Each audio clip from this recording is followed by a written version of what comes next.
স্বাধীনতার বায়ু পেরে 85টি পা দিলাম, নেতারা তো সবই পেল, আমরা বলো কি পেলাম?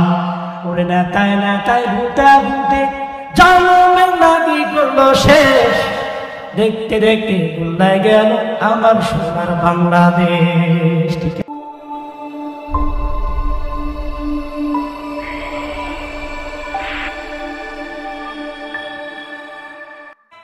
সাহাবার হাতে হাত রেখে সাইদুল্লাহ আব্দুর রহমানের পরিবারকে উঠাই দিলে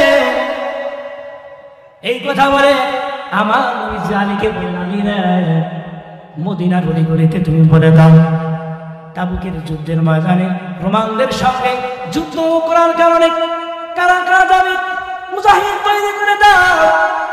আলী মদিনার গলিগলিতে বলতে লাগলেন।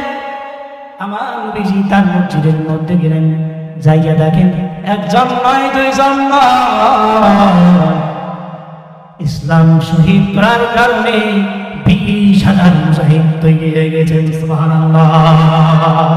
নারায়ে তাকবীর, নারায়ে তাকবীর, লিল্লাহে তাকবীর। আল কোরআনের আলো, আল কোরআনের আলো, সংসদে জালো, সবখানেই জালো, দুনিয়ার মুসলিম। নারায়ে তাকবীর। কাফেররা 3 লক্ষ, কয় লক্ষ? 3 লক্ষ, আর মুজাহিদরা কয় লক্ষ? মাত্র 20,000। আল্লাহ নবী আলীকে বলেন, রানী রে, ভয় পাইবি না, দুশ্চিন্তা করবি না, যে ওরা শক্তিতে 3 লক্ষ হলেও আমরা 20,000, আমাদের শক্তি কম না। আল্লাহ বলছেন, 10 জন যদি বেঈমানদার থাকে আর একজন যদি ঈমানদার থাকে, আমার আল্লাহ রব্বুল আমিন 10 জন বেঈমানকে পরাজিত করে একজন ঈমানদারকে শহীদ করে দিবেন। সুবহানাল্লাহ। এই কথা বলে আমার নবীজি তাবুকের যুদ্ধের জন্য রওনা করলেন। কিতাবের মধ্যে লেখা হয়ে গেল, 1 দিন নয় 2 দিন নয় 7 দিন ভাড়া আমার নবীজি পাড়ি দিয়ে তাবুকের যুদ্ধের ময়দানে গেলেন।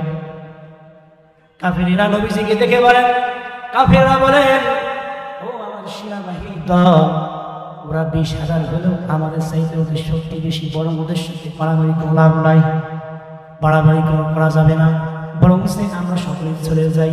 কি যাই? চলে যাই। কাফেররা এই চিন্তা করল, নবীজির 20,000 মুজাহিদ থেকে কাফেররা ভয় পেয়ে তারা মাঠ থেকে, ময়দান থেকে তারা চলে গেলেন।